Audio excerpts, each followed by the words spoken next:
Bienvenidas y bienvenidos a un nuevo análisis en profundidad. Hoy nos vamos a sumergir en las entrañas de la inteligencia artificial, en concreto, en cómo aprenden las redes neuronales. Y para ello vamos a desgranar un artículo científico de la Universidad de Ginebra. El título es un poco imponente. Aprendizaje de parámetros de red mediante transformadas no lineales, objetivos de representación local y restricciones de propagación local. Nuestra misión de hoy es pues desentrañar una propuesta que busca darle una vuelta de tuerca a cómo aprenden estas redes. Lo tradicional es esperar hasta el final de todo el proceso para ver el resultado y a partir de ahí corregir.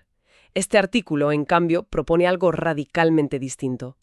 Vamos a explorar qué problemas intenta resolver y por qué su solución podría ser un salto adelante en velocidad y eficiencia. Exacto.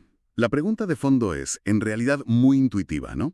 La pregunta es, ¿se puede enseñar a una red neuronal de manera más efectiva si le damos pequeñas metas y correcciones en cada paso del camino, en lugar de esperar solo a la nota del examen final? Claro. Es un cambio de filosofía total. Pasar de un único supervisor al final a tener un tutor en cada etapa.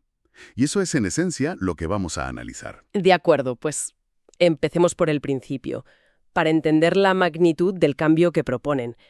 ¿Cómo aprenden las redes neuronales hoy en día? El artículo, y toda la disciplina, se basa en un método que se llama retropropagación o backpropagation. Autor de casi todo lo que vemos.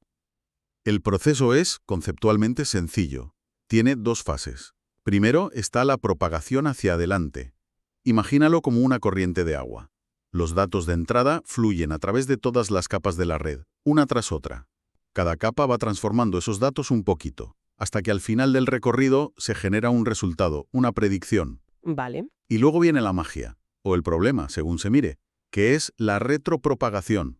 Se compara ese resultado final con el que queríamos obtener y se calcula el error. La diferencia, ¿no? Eso es. Y aquí está la clave. Este error se propaga hacia atrás, en sentido contrario. Es como un eco del fallo que viaja desde el final hasta el principio, y le va diciendo a cada capa, muy sutilmente, cómo debe ajustar sus conexiones, sus pesos, para que la próxima vez el error sea un poquito menor. Pero el artículo señala que este eco tiene problemas cruciales. Menciona dos conceptos que, la verdad, suenan bastante dramáticos. El desvanecimiento del gradiente y el gradiente explosivo. Y es que lo son. Son los grandes fantasmas del aprendizaje profundo. Ambos son dos caras de la misma moneda. El gradiente no es más que esa señal de error, ese eco del que hablábamos. En redes muy profundas con cientos de capas, para que esa señal llegue desde el final hasta el principio, tiene que atravesar muchísimas multiplicaciones. Claro, una y otra vez. Y si en esas multiplicaciones se usan números muy pequeños, el eco se va atenuando, se va apagando. Se va perdiendo por el camino, como una voz que susurra cada vez más bajo. Precisamente. Al llegar a las primeras capas, las más lejanas al resultado, la señal es tan débil que es, prácticamente inaudible. Eso es el desvanecimiento del gradiente. Y el resultado práctico es que esas primeras capas no aprenden. Exacto. Se quedan sordas, no reciben la señal de error y, por lo tanto, no aprenden. Se quedan estancadas. Vale, si la señal se desvanece y las primeras capas se quedan sordas, ¿qué pasa si ocurre lo contrario? Si la señal es demasiado fuerte, la red, se vuelve hipersensible. Esa es la palabra perfecta. Sobrereaccionar. Eso es exactamente el gradiente explosivo. Si los números que se multiplican son grandes, la señal de error no se atenúa, sino que se amplifica sin control. ¿Como una bola de nieve? Como una bola de nieve ladera abajo, sí. El aprendizaje se vuelve caótico, totalmente inestable. Los ajustes que hace la red son tan enormes y bruscos que nunca llega a una buena solución. Vaya. Es como intentar afinar una guitarra dando martillazo a las clavijas. Imposible. Entendido. O sea que el método tradicional es un poco como un tren larguísimo en una sola vía. Lento, y si algo se atasca, todo el sistema sufre. Frente a ese cuello de botella, ¿cuál es la alternativa que proponen? Porque no parece que quieran mejorar el tren, sino construir algo completamente nuevo. Es una gran analogía. No quieren optimizar el viaje del eco. Quieren eliminar la necesidad de ese viaje tan largo. Su propuesta se basa en tres ideas fundamentales que, juntas, cambian las reglas del juego. La primera es usar, en cada nodo de la red, no una, sino dos transformaciones no lineales que colaboran entre sí. Un momento. Lo normal es que cada neurona o nodo tenga una sola función, una regla fija. ¿Por qué dos? Porque una se encarga de filtrar la información y la otra de corregirla. Pero a eso llegaremos. La segunda idea, que es el verdadero cambio de paradigma, es establecer objetivos locales en cada nodo. Objetivos locales. Sí. Cada capa, o incluso cada grupito de neuronas, tiene su propia meta que debe cumplir.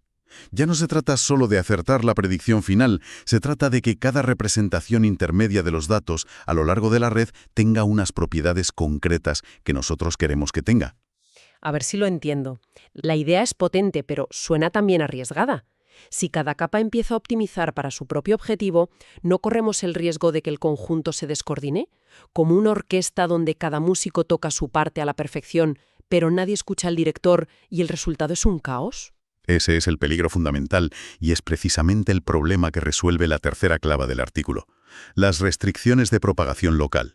Se aseguran de que, mientras cada nodo persigue su objetivo individual, la información siga fluyendo de manera coherente con la de sus vecinos. Ah, vale. Es un equilibrio delicado entre la autonomía local y la coherencia global. Se le dice a cada músico: toca tu parte lo mejor posible, pero asegúrate de que sigues el ritmo de los que tienes al lado. Vale, la filosofía está clara.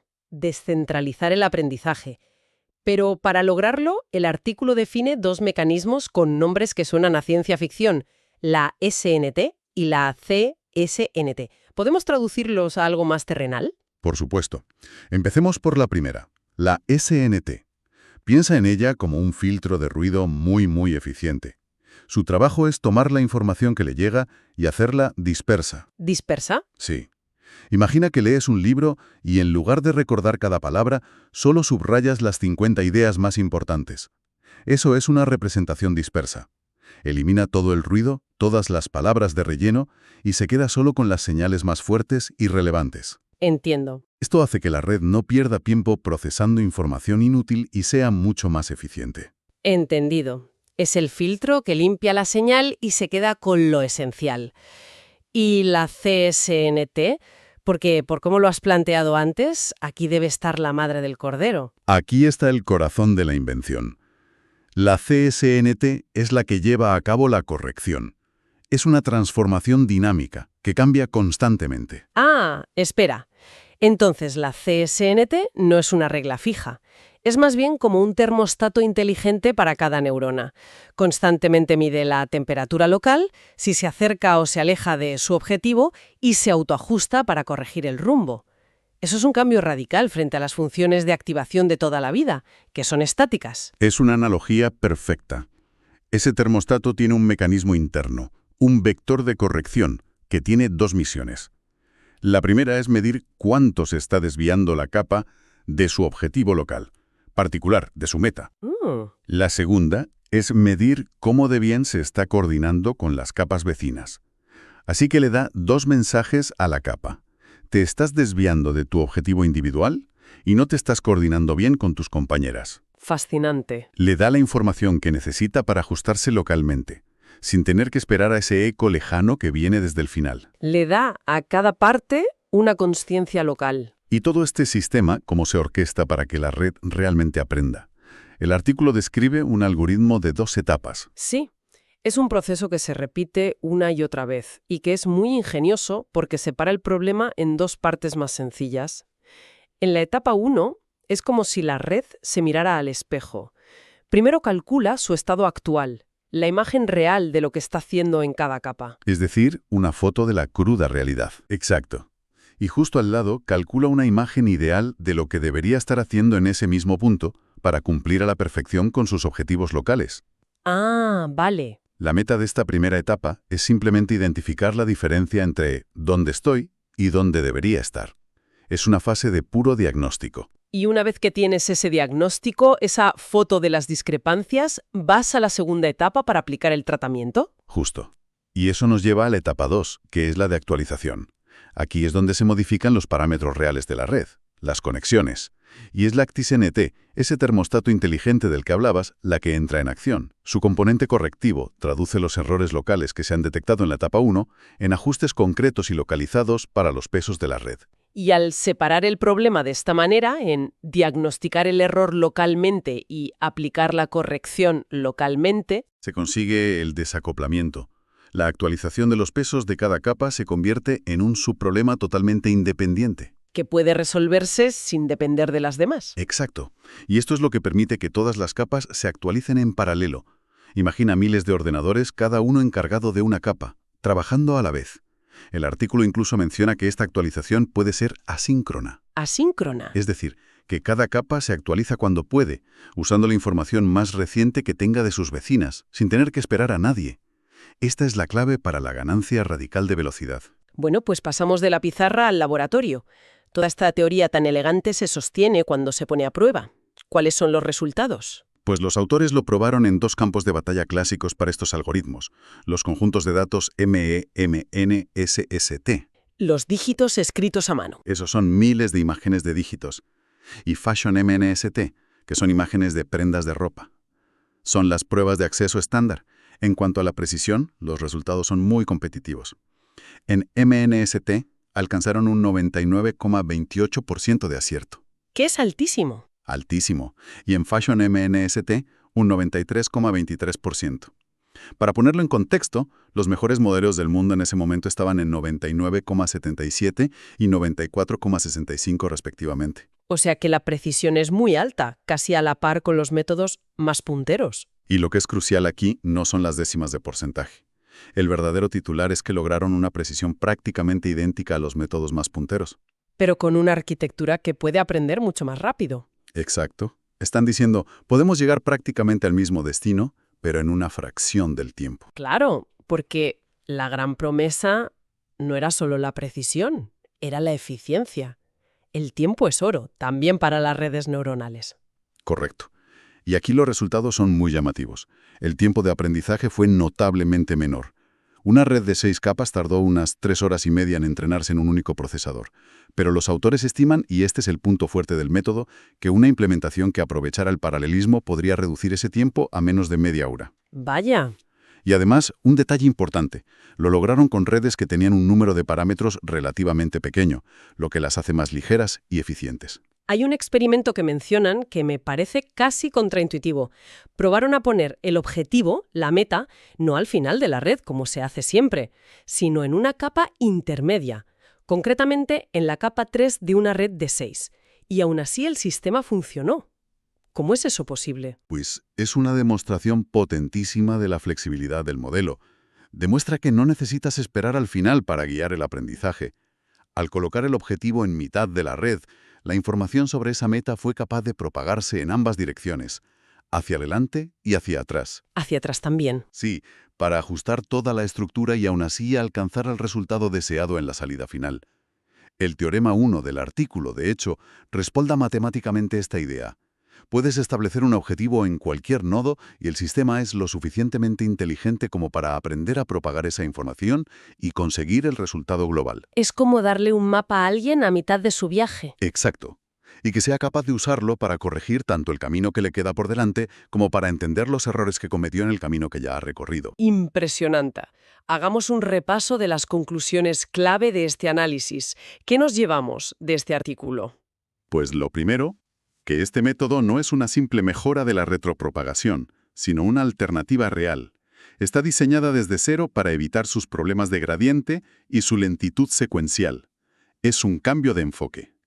Segundo, la idea central es darle autonomía a cada parte de la red mediante objetivos y restricciones locales. Esto permite un aprendizaje mucho más granular, distribuido y, en teoría, más controlable. Cada pieza tiene su propia misión. Tercero, la herramienta que lo hace posible es ese termostato inteligente, la CSNT, esa transformada dinámica que introduce correcciones locales basándose tanto en el objetivo de la propia capa como en la información de sus vecinas. Es el motor del ajuste local. Justo. Y por último, y quizás lo más importante a nivel práctico, es que este enfoque permite un aprendizaje masivamente paralelo. Y eso se traduce directamente en entrenamientos mucho más rápidos con una precisión de primer nivel, lo que abre la puerta a entrenar redes gigantescas de forma más eficiente. Exactamente. Se ataca directamente uno de los mayores cuellos de botella computacionales del aprendizaje profundo actual. Para terminar, una idea que el propio artículo deja en el aire, una puerta abierta al futuro. Los autores sugieren que el siguiente paso podría ser que las redes no solo cumplan objetivos predefinidos por los humanos, sino que aprendan a establecer sus propios objetivos intermedios y autoconfigurarse para alcanzarlos. Sería un paso de gigante. Pasaríamos de una máquina a la que le damos una tarea, como distingue gatos de perros, a una que, analizando el problema, es capaz de definir sus propias subtareas. Primero aprenderé a detectar orejas, luego bigotes, luego texturas de pelaje. Se acerca un poco más a la autonomía. A una máquina que no solo resuelve problemas, sino que entiende cómo estructurar la solución a un problema. Un horizonte, la verdad, realmente intrigante para la inteligencia artificial.